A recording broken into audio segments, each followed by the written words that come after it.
Меджлисе страны состоялась встреча со страновым директором Фонда Организации Объединенных Наций в области народонаселения в Туркменистане госпожой Чинве Акбонна.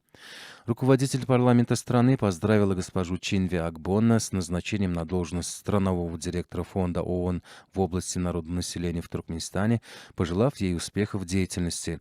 Выразив признательность за теплый прием и оказанное на туркменской земле гостеприимство, гостья сердечно поздравила с недавним принятием в третий раз Генеральной Ассамблеи ООН резолюции «Постоянный нейтралитет Туркменистана».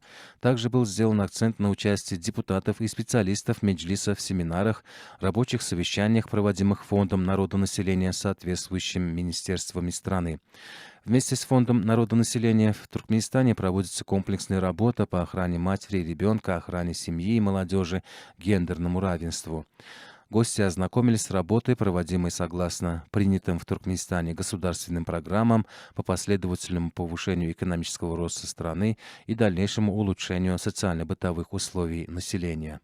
В завершении встречи была выражена уверенность в дальнейшем эффективном продолжении сотрудничества с Фондом Организации Объединенных Наций в области народонаселения в Туркменистане, в которое достойный вклад внесет страновой директор Фонда ООН в области народонаселения в Туркменистане.